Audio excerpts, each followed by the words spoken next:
Hello, welcome to Andertons TV. My name is Jack Duxbury. He's the Maltese Falcon.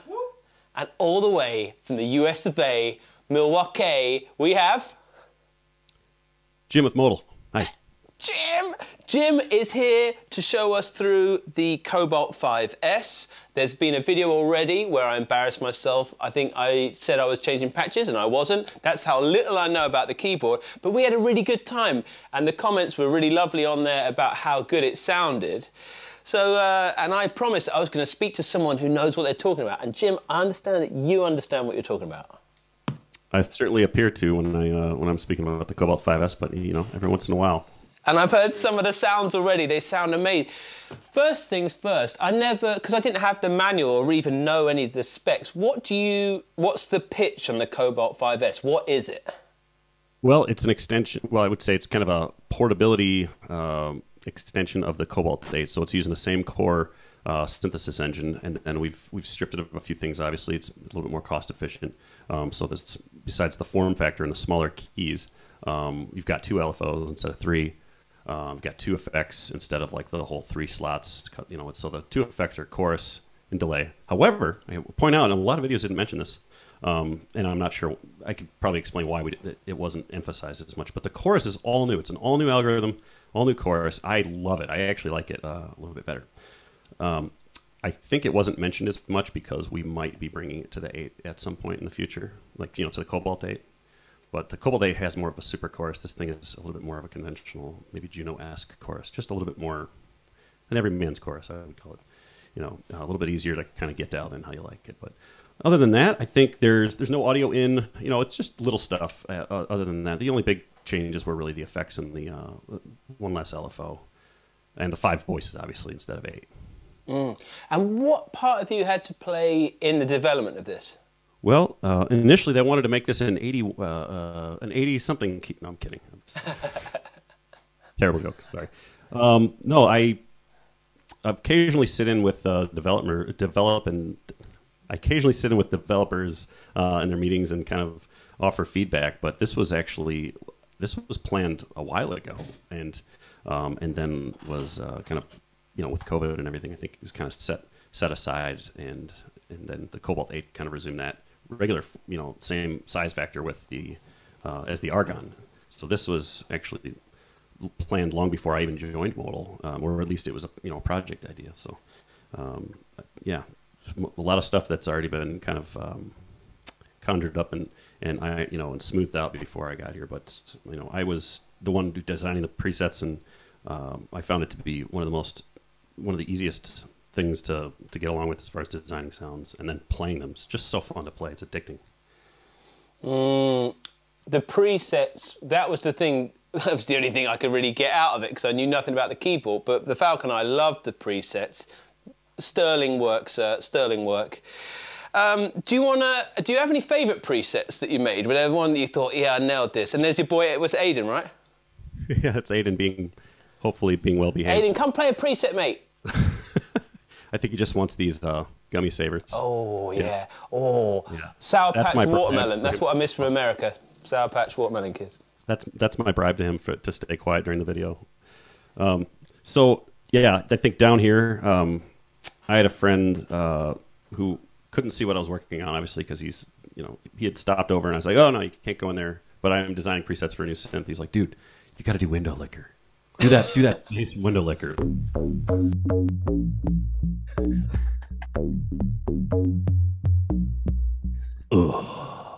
You know. The tune, yeah. So, yeah, I called them the next day. I'm like, I think I got it here. And I played it over the phone. He's like, yes. He's like, put that on patch 1. I'm like, it's not a patch 1 kind of preset, but I'll put it in. How do you? I've never got to talk to someone who makes the patches. I'm so excited. I'm going off on a tangent, but forgive me. Where do you have a mandate about the names, or do you just? Well, after your video of you reviewing our presets for the monster machines, I'm actually thinking of how you're going to react now, because that was one of my favorite videos that you did. Is picking out of 3 names at a time. And then your occasional mispronunciation is amazing. It's hilarious too, which I really like. I always read into the word, like on these, I think it was like, what does SQ mean? You know what? Nothing will top Nick Bat when he was reading off one of the presets, BSOD again, which was, BSOD, Deadmau5 and Steve Duda, that little combo thing they had going. And he was like, BS die again. Nick is my absolute hero. Loved it. I loved it. It was like, oh man, I got to do more of those kind of wordplay things. But yeah, no, me and one of the lead programmer, I would say one of the lead developers, both designed sound. So it wasn't just all me. And he is definitely like, he's like a keyboard player. He's got mad chops, plays out and stuff. So he's always this perfect kind of reference to shoot ideas for some of the crazier stuff without getting too far off the reservation. Because if it's not going to be, a playable bass or a playable lead, it's got to be something you could use at some point. So I'm thinking like there's all these rhythmic ones, and they're kind of like, I would call them track starters. So if you go up to like 150 or 140 or 150 and beyond that, anything you touch is going to have some kind of life to it. Let's get a better example.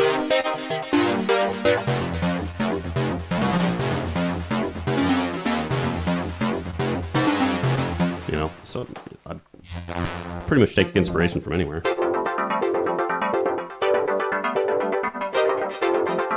That kind of stuff, right? And then you just get a beat behind it. You do a one-pass record, and then you're off to the races. You got kind of what I would call a rhythm bed. I did a lot of progressive house back in way back in the day before I was married with kids. A lot of the foundation to that was just starting a riff like Eric Prydz, just stuff like that. Simple but effective. Nice one, Philip, getting this chap involved. You can feel it in the presets. Hey, Matt, just for the people at home as well, I'm going to shut up. You know what you're talking about. Can you just show it off a bit and be like, this is what you think's good about the Cobalt? Yeah. Let's do a top-down shot here, and I'll just for fun, I'll just do the window and picture. My man. Okay. Yeah. So, and the way we have the presets laid out, we put a lot of thought into that, and that was a lot of Luke's doing. He was kind of my my quality control, and he's like, he'll be like, we got to ditch that one in the beginning. It's just, it's too much. It's not a wow preset, So the first 20, this is how it's laid out. The first 20 are kind of like the all-stars. So there's going to be a mixed bag of them, right? Anything and everything is going to be different each time. That's kind of the phase filter. I don't know if you remember that one from the Cobalt 8.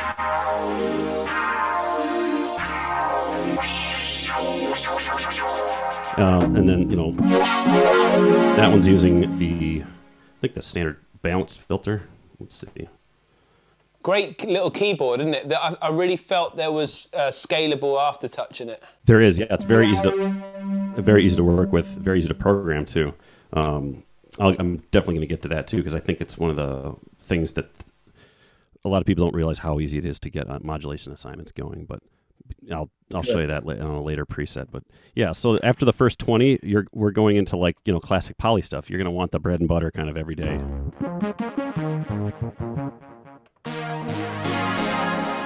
That kind of stuff. I have one called Prediction 5, which I'm sure another word for prediction is profit.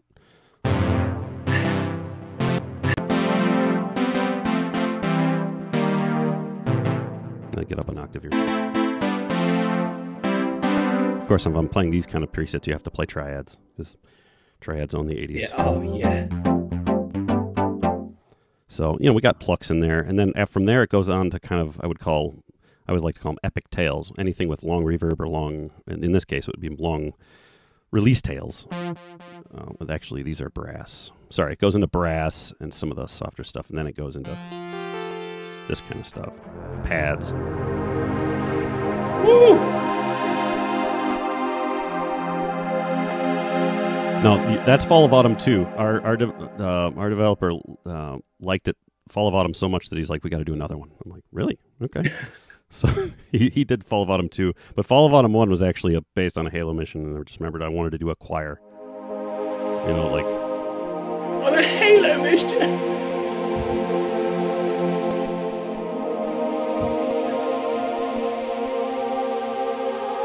Yeah, that kind of thing. The Gregorian choir, I think it's called.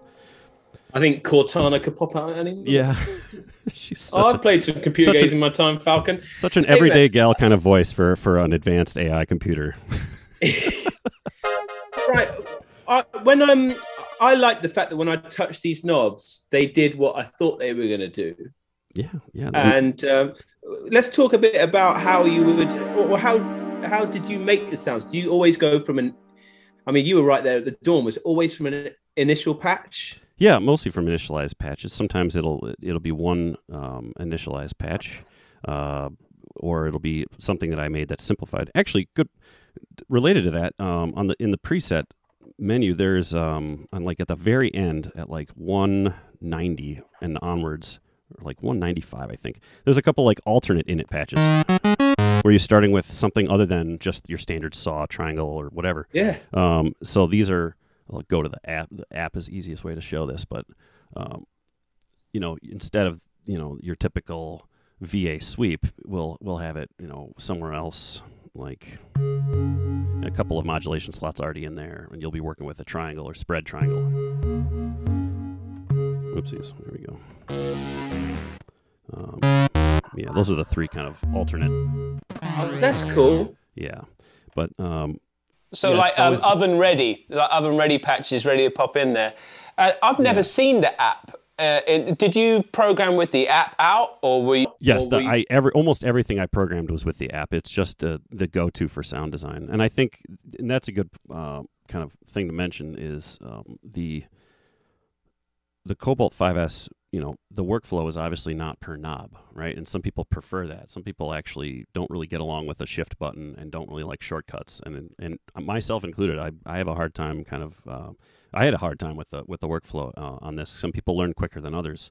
And there's not always, even a manual, a well laid out, a well explained manual doesn't always do the trick. Sometimes it needs to have that kind of click moment. And that's what I'm going to show you a little bit later, is just how easy the workflow is. It's just a little tricky to kind of, once you get it. And then it's like, oh, I can use the app or the hardware. But for fast sound design and cranking out ideas and really kind of saving them real quick and going back to ideas, the app is where it's at. It's just all instantaneous kind of sound design. I could show you how well the aftertouch works here by just going to an init patch and whipping up. This is like almost effortless here. FX, and let's get that nice new chorus. Oh. Let's make it a pad. Let's make it exponential, nice and long. And let's make this linear. Right, and then let's just auto, instant cutoff lift with aftertouch. Let's make it dip back down so we can kind of do a manual flutter right here. So we'll have the decay, somewhere like here.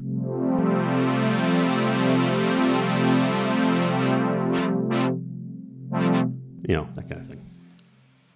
Easy control. Jim, this is what I want to see. I swear, the people want at home, we want to see the architect of this stuff. This is so good to watch. Just keep going. Keep going. Oh yeah, I love this opportunity.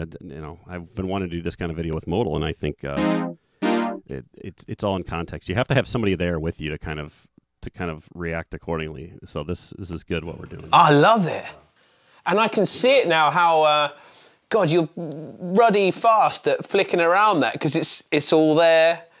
Any complaints people would have about the knobs on here? It's all there. It's all very there. similar to a lot of my favorite plugins, which I'm sure they won't be happy if I mention. But yeah, I mean, any modern plugin would be similarly laid out. A couple of tabs for stuff, but now, why does it? Why do you think that in the VA realm that this sounds like? Even on the video I did, people were like, "Oh, that's what I want to hear." Do you think it is up to the programmer, or is there something? Do you know anything about what Modal do with their VA stuff and how they approach it? I know I've had enough discussions with the developers, and especially on the hardware side of things, not just software. The hardware is where the sound is starting from, and then there's a software that kind of governs it and generates it and controls it. But what we're doing with oscillators, there's a lot of anti-aliasing. We know the problem with VAs. They know, I should say, the problem with VAs and the problem with using, trying to convince people that a digital emulation is realistic. And if you have aliasing, it kills it. So, just two things there, Jim. Sorry because I think I know what you're talking about. Just to bring everyone in, VA, virtual analog, and aliasing, is that they're like artifacts, digital artifacts? That's exactly right. Yep, they're like digital artifacts, like a zipper effect. It comes in different forms, but the higher the pitch, the more likely you are to run into them. And without getting into too much detail, we'll just say it can pull you out of the realism pretty quickly. So I think they just did a great job emulating the filter, and and then so you get this kind of hands-on workflow, and you get to feel connected like a hardware synth, but you get this visual feedback just like a VST. So I think this is such a gateway drug for people that have typically been used to been in the box or never gone into hardware. Or in my case, I went out of the box, in the box, out of the box again. Just depending on what period of light. And I see that in the software, it's got the tabs for Cobalt, Argon, and the 5S and the 8X. Is that because you're all plugged in, or does it just remember what you were working on? No, I have the Cobalt 8X and the Argon 8X plugged in over here to the side. So one app, and you can just flip between the three. Yeah, pretty easy. Going back to the Keybed, the velocity response is phenomenally good on this. And one of the first assignments I like to make is velocity to filter envelope generator depth. Right, and you crank that up, and you can get these really dynamic. Well, let's get it even more pronounced here.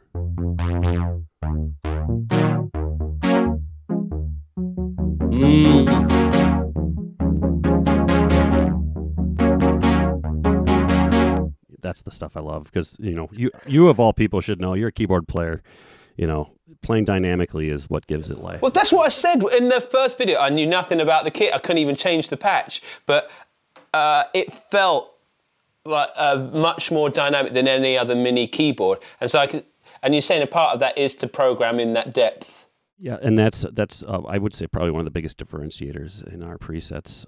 That since I've joined is I wanted to really make every patch have some very significant velocity sensitivity, so that keyboard players will instantly connect and feel like they are in control. It's not just a sound you're triggering, it's an actual interaction process. And at the very least, velocity at the core of things is the easiest way to modulate, because it's just strikes. It's just strikes of different magnitudes. So I'll give you a good example here. Some of these bass, I think a lot of the basses have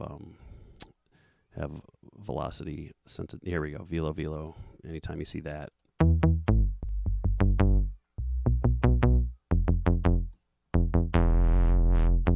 Oh, and then the other one is aftertouch. I know there's a lot of the old school thought is to have Y plus or mod wheel do an aftertouch, but I think in modern times, aftertouch vibrato is a little easier than the mod wheel aftertouch. So a lot of them just go.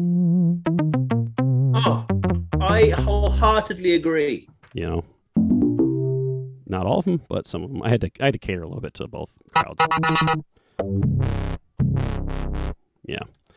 So, yeah, going back to the presets, the last of the tour, I would say, your poly stuff is in the 100s, your mono stuff is in the 100s through 150, and then just a mixed bag of rhythmic stuff from 150 to 200. And then lastly, we have these crazy kind of, I would call them utilitarian presets. There's the trap kicker. Just for low-end programming. You got your modulo end. Oh, I think that's what I just played you. Oh, I got to switch. Sorry. Oh, yeah, here's the trap kicker. The modulo end is the next one. Yeah, that's more consistent, right? More like a... Then there's just a kick. But this is my favorite right here. This is neat. So you got a TR-808 hi-hat, right? And then watch, push down on the Z pad. and it's you got your tom. So you got a little kind of miniaturized TR8 percussion module right here on patch 193. So that you can press into. Oh, sorry for my ignorance, but that's pressure sensitive as well. That right there, as they say in the UK, Z. That's the Z. So basically, we're switching from the left oscillator to the right oscillator if we're looking at the modal. Wow. You know, there's Z is controlling the mix. It's jumping from all the way to the left all the way to the right. So we got white noise over here and a nice clean sine wave over here.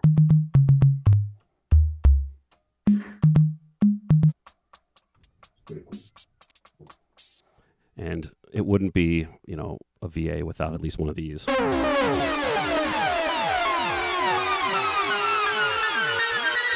When's he gonna drop the bass? When's he gonna drop the bass? Never. Milwaukee! Make some noise. Yeah. Oh, here, good example of the XYZ pad. This one is playing with the feedback of the delay right here. It's the delay's time is set to 1. Feedback is at 0. When you push down on Z, I think, or aftertouch, one of the two, you crank the feedback and it creates this kind of crazy, it creates these overtones. And then I think you push down on aftertouch and,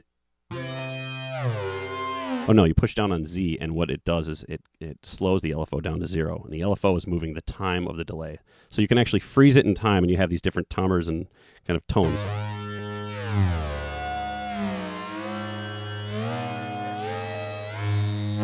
I used to play a game to see if how many harmonic inversions I could catch. It's kind of a weird one, but there's also, it's just an example of all the kind of weird stuff you can do with the XYZ pad. Just tons of fun to be had. This is, I've got to say, I don't like fibbing. When I saw your name pop up on here, if you haven't checked out Major OSC's videos or Aperture Sound Lab's videos, I had done, because I'm always blagging it in the videos pretty much, but sometimes I only have a few minutes to learn about synths, and I used to go on this YouTube channel, I still do, to find out about, and the patches were always immaculate. And it turns out that you are Major OSC. I would say I was. You was? I was once. I think. And for me, as a guy that was always gassing about buying those patches, essentially, when you buy a Cobalt5S, you're buying your patch knowledge and library in the keyboard, right? Not just, but yeah, there's like the Cobalt5S was me and the developer. It was in-house. I think for the larger scale, like the larger synths, there's more people involved. Cobalt8 was like 3 or 4 people, not just myself. And I think that's partly what helped me get on board with Modal, but I don't want to get into too much. But I love it. I love the way that you talk about it compositionally. Same Falcon and I, even when you came on, we're like, God, this is how it should be. The sounds aren't just like sometimes when I play Roland stuff, I'm like, what were they thinking? Like, it's funny. I always considered Roland my vacation synth. I tried the Jupiter X, and I was like, you know, this looks incredibly hard to do sound design on, and it turned out it was. And I made a spoof video about it. It's a real. It's taking big shots at Roland. It's all satire, but I liked it. I like that. It's like.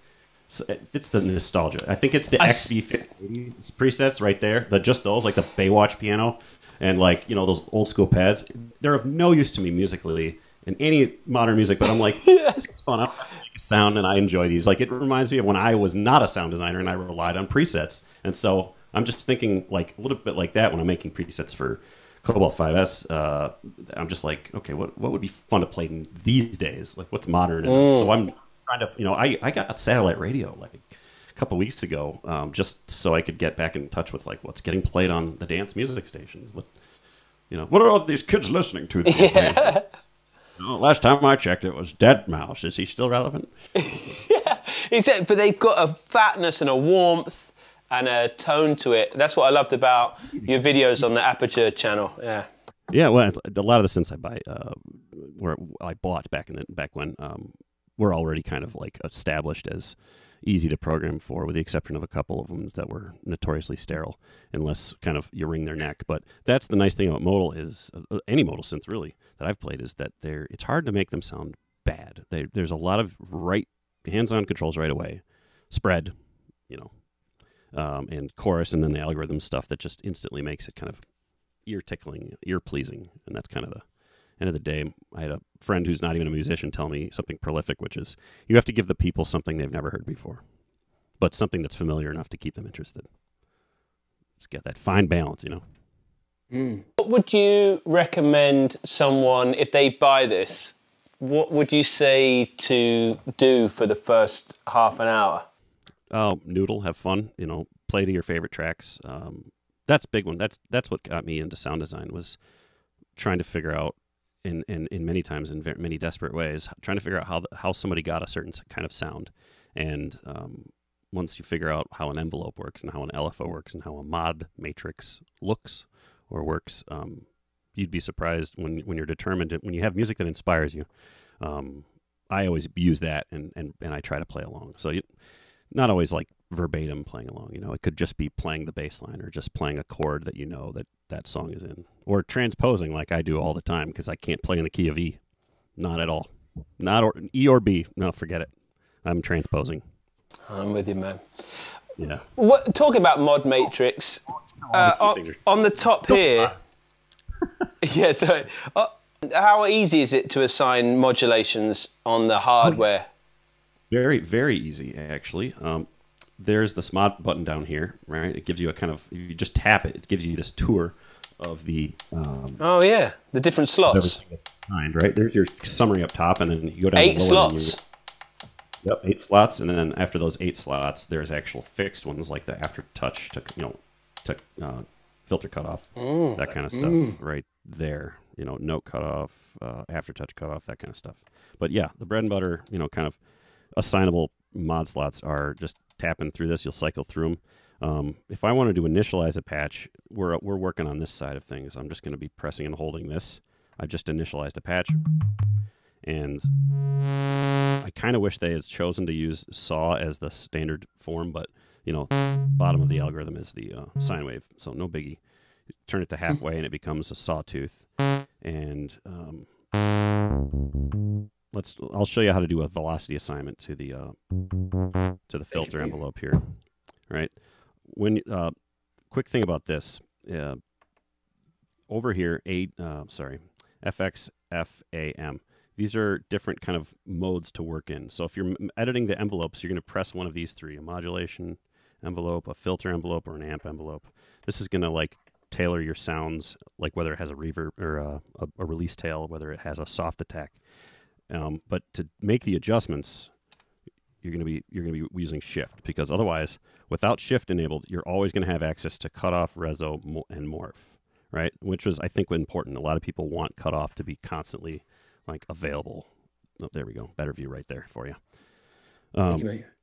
So, yeah, I'm only showing you that because I need to make kind of a familiar shape for the filter envelope, right? Bring the cutoff down, bring the depth down to maybe 20 or 30, so it's just a soft kind of thud. Okay, zoom out a little bit. And next thing I'm going to do, I'm just going to press this mod button. Press this mod button, and then I'm going to select one of these encoders, and it's going to go into an assign mode. So if I'm doing aftertouch, it would be this one, right? Oh, sorry, that's velocity. It's this one, aftertouch. I can let go of the mod button, and now the first thing I touch, it's going to assign to have velocity, affected. So I want filter depth. Yeah. So we already had the filter thing selected, so I'm just going to crank that up. Oh, that is aftertouch I'm working with. Sorry about that. I need velocity. Where did velocity go? Why am I blanking on that? Okay, bear with me. There we go, velocity. Velocity to envelope depth. Crap, I gotta go back to filter. There we go. Okay, velocity to filter envelope generator amount. All right, so this is gonna give us the... I don't know if you caught all that, but... Yeah, I did. it's relatively easy. You just press when them I'm on and then selecting talking to a you destination. talking to you online. Yeah. It really came back to me how I do love your videos that you had on the Aperture channel, because you've got a real concise way of getting to sounds that I want to. I wish I could make sounds like you. I feel sorry for the viewers out there, but it's good. I at least get to play your patches in this. Is there plans for other patch banks? Oh yeah. The first thing you should do is download the Modal app. Next, you should update the firmware. And then you can head over to modalelectronics.com and download any one of our wonderful signature sound sets. And they're all free, there will more than likely be a synthwave pack or some kind of, I would say kind of beginner-friendly, easygoing presets that are just bread and butter kind of stuff you'd want out of an analog polysynth. And then we're going to get into the more wilder stuff, working on some of the stuff that takes advantage of the algorithms that explores a little bit more aggressive sounds. We just had a wavetable update for Argon 8, and so I'm doing one that finally kind of exploits it for all those Razor monster growls and stuff. I really liked your video, by the way, when you tested all of our Master Machine pre.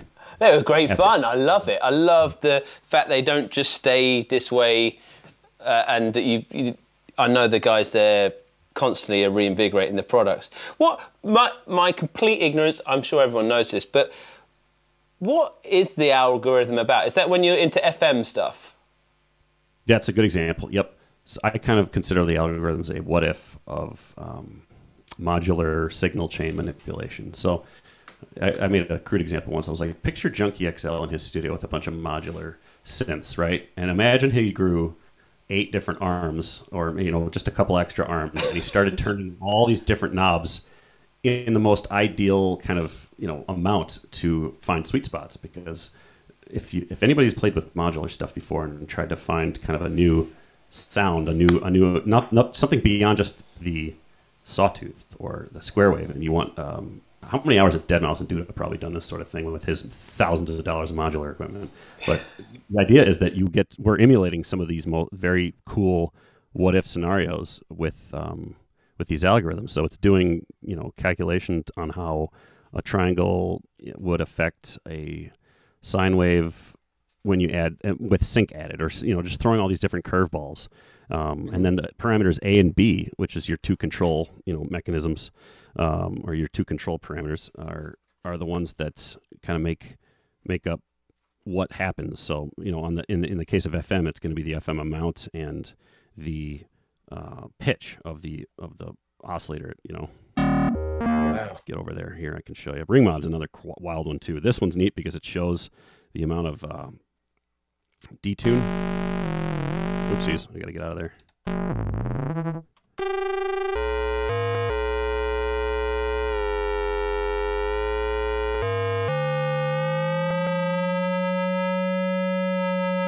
Isn't that neat? I'll get a closer shot here. Oh, I love the screen. Yeah. The screen's so informative. You can visualize what it's thinking. Woo!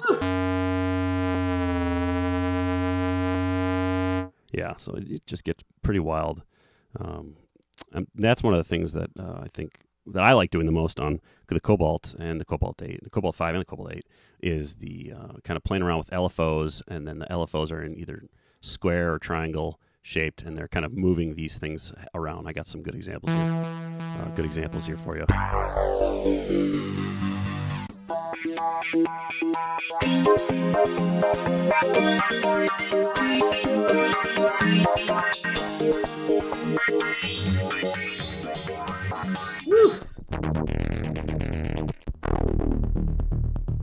Some of it's just filter manipulation. This is these are all just stuff you'd have in the background, maybe with a sidechain going.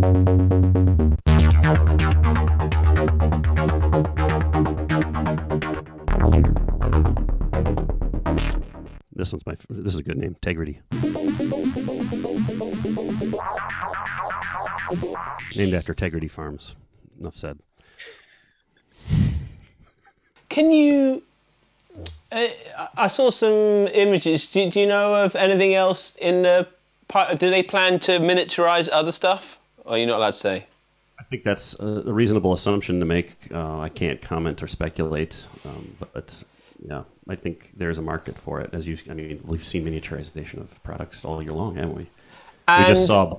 Sorry, with this on the app, can I use an iPhone or a iPad? Yep, absolutely. You can use an iPad. It works with iOS and Android. God, that must be great. This and an iPad Pro, you're killing it. Yep. However, I think if you're on an iPad or on iPhone, you will need to get, like if you want to run the app, for example, you'll need to get an an AC adapter, like the wall wart, which they're easy to find, or you can, if you have a Cobalt or an Argon 8, you can use that wall wart for this too. It'll work. But if you're an Android user, not to be biased or anything, you should be able to get an OTG cable, which is basically plugs into the bottom of your phone where it would charge, and then it accepts USB, like you're plugging into a computer. And this thing, your phone will actually power the 5S and run the app. I've tested this, and it works very well. So that's pretty wild. I mean, it'll probably suck your phone's battery down real quick, but that's cool. Pretty handy, So yeah, it'll work very well with PC or Mac. And then now, we have, of course, would you? Well, there's a few things I want to ask. One, would you continue to let me talk to you for the next few years whilst forever, basically? Yeah, ask you the same thing, man. Absolutely. You can, I'm going to send you presets first, if anything. Oh, thank you, H. A talented keyboard player actually get on with this patch, because that's kind of what I'm thinking about. And I don't know if you've noticed this, but it's strange to me that in a synthesizer in this industry, we don't see that many talented guys with chops doing the demos. They're more like specialized in presentation. They have good speaking voices. They're good writers. They're good, I mean, I eat it up too. Everybody watches, those YouTubers, but I think, Jack, one of the big things one of the reasons we all love Modal is because you can play these things like with your eyes closed. Oh, no, man. Thank you, mate. That's very kind. I tell you why, because you feel like it's very, it's something that I have such a high degree of respect that I learned through doing the videos. When I first started doing them, I just had in my whole professional playing career, we relied on presets. And then when I started doing this, I realized that there was this whole community of people that really were these master chefs like yourself,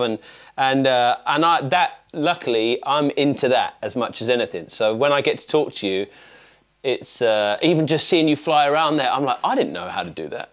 When you're like, oh yeah, you just go here and do that. And that's why I'd love to see more of it. And it's great that Philip and Modal, it's testament to their company. We've known them now for years, that they found you and you're together now.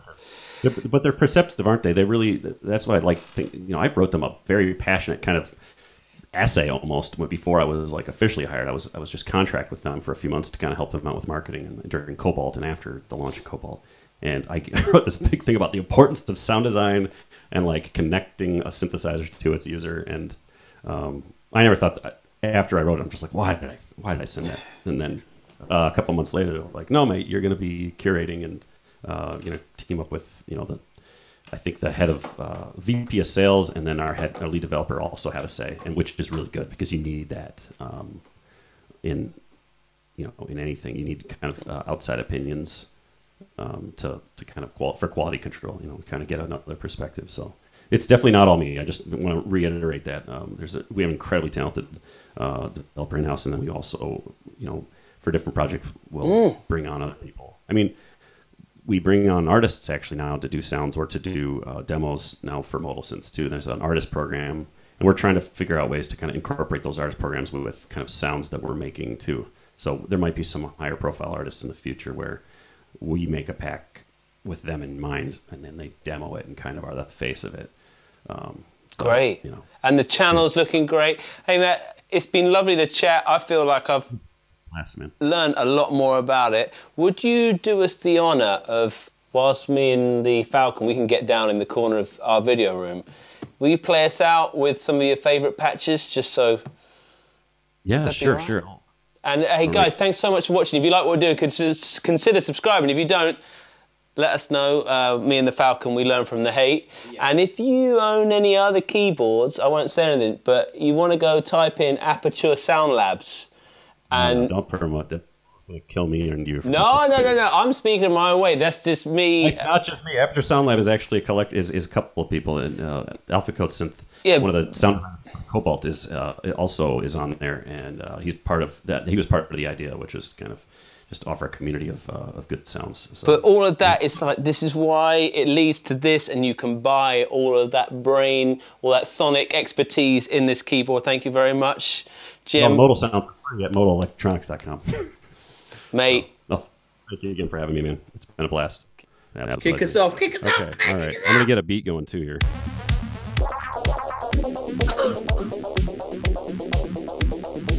I'm going to get something else playing here. Get a beat ready.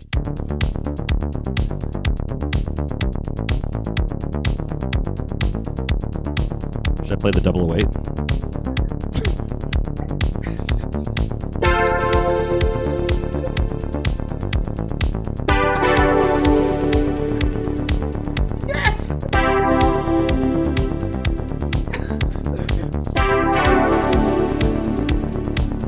Pray for me for these chord progressions.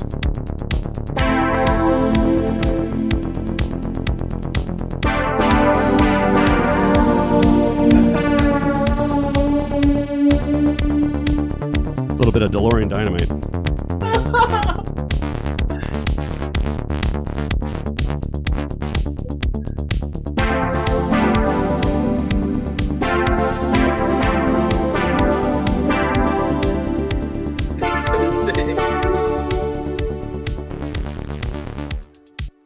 That's all I got. Come on, you weren't packing a drum beat all right, the whole time.